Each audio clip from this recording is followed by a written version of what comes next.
Karibu Wina Media upate habari mbalimbali za michezo, uchambuzi kutoka ligi kuu Tanzania bara. Subscribe na bonyeza alama ya kengele ili uwe wa kwanza kupata habari zote hizi.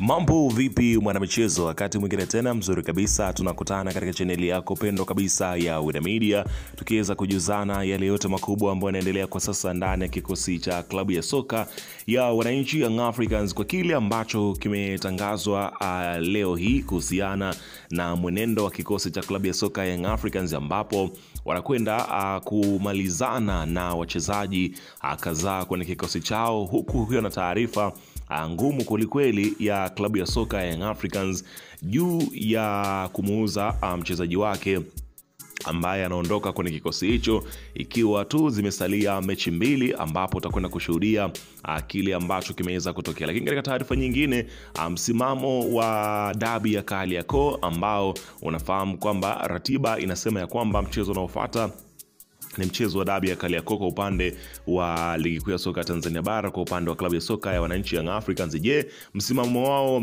bado ni ule ule ama umebadilika? Majibu yote utakwenda kuyapata hapa ya maswali ambayo unajiuliza kuhusiana na haya ambayo nimekugusia kwa sasa.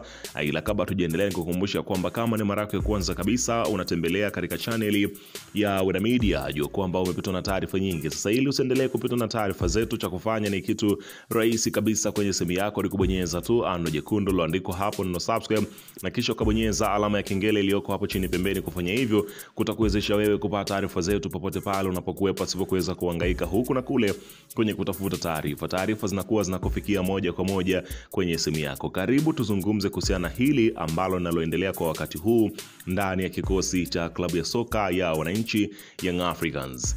Bana, unafahamu tukianza katika sakata ambalo kwa sasa unaweza kusema kwamba ni sakata ambalo kwa klabu ya soka ya wananchi Young Africans huenda ikawa ni pigo kwenye kikosi chao mara baada ya kuondokewa na nyota wake mkubwa kabisa kwenye kikosi cha kwanza cha wananchi Yanga. Hapa nazungumzia, unafahamu ya kwamba Yanga inasheheni mastaa lukuki kwelikweli, na ni miongoni mwa wachezaji ambao wanavutiwa na vilabu vikubwa barani Afrika, hapa nyumbani na hata nje ya Afrika. Kuna timu ambazo zimekuwa zikihitaji wachezaji kutoka katika klabu ya soka ya wananchi Yanga, lakini walikuwa bado hawajafikia kile ambacho Yanga wanakihitaji, yani makubaliano.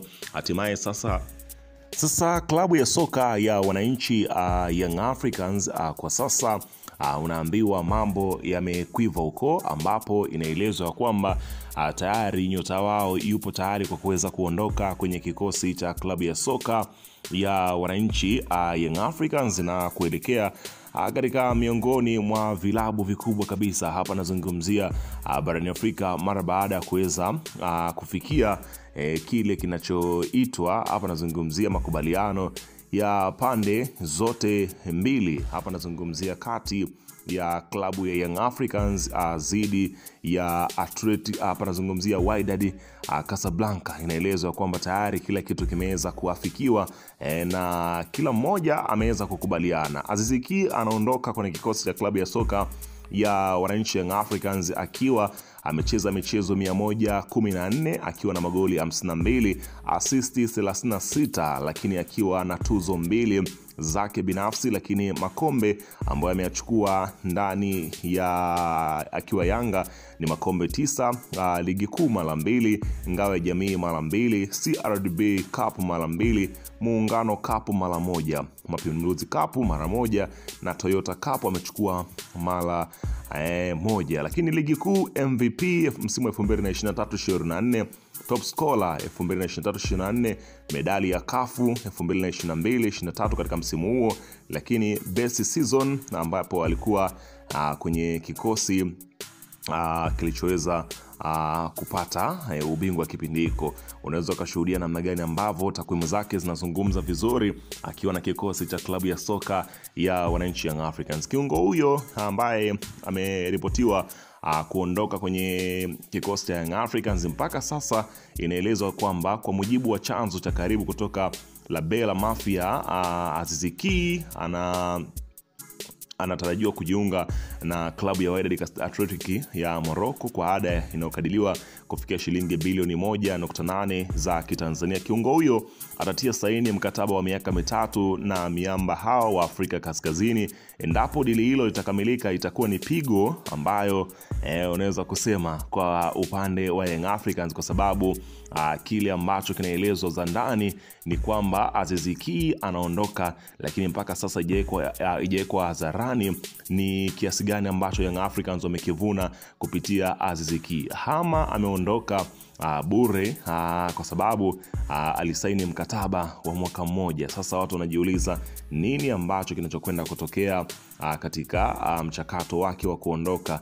Klabu kama Yanga na ukubwa wa Aziz Ki wamefaidika na yale ambayo Aziz Ki aliweza kuyafanya, lakini je, pesa ambayo iliyotolewa inakizi kile ambacho ni thamani ya Aziz Ki? Unaona bana, kwa hayo ndo mambo yamekuwa ambayo yakizungumzwa, lakini inaelezwa kwamba taarifa za ndani kwa mujibu wa tetesi za usajili inaelezwa kwamba Feitoto akubali kuvaa jezi namba 10 ndani ya klabu ya soka ya Young Africans. Kiungo mpya wa Young Africans Faisal Salum Feitoto amekubali kubaki na namba aliyokuwa akitumia kiungo fundi Stefano Aziz Ki namba 10.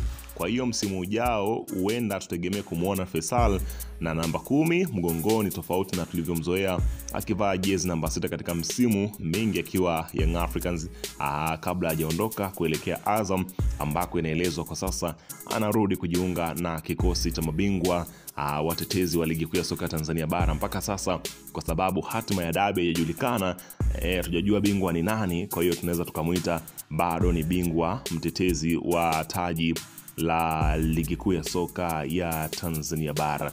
Lakini katika taarifa nyingine ni kuhusiana na mchezo wa dabi ya Kariakoo. Nimekueleza ni kuhusiana na kile ambacho kinaelezwa ni kwamba waliopanga ratiba ndio wanajua nini wanamaanisha, ila msimamo wa taasisi unajulikana na ndani yetu hakuna wa kubadilisha. Anaitwa Arafati Haji ambaye ni makamu wa rais wa klabu ya soka ya Wananchi Young Africans, akiendelea kusisitiza juu ya msimamo wao kuhusiana na mchezo wa dabi ya Kariakoo ambao umetangazwa kufanyika Juni 15, ambapo makamu wa rais wa klabu ya Yanga amesisitiza kwamba msimamo wao juu ya kutoshiriki mchezo wa dabi unajulikana na ni wa taasisi na ndani yao hakuna wa kubadilisha.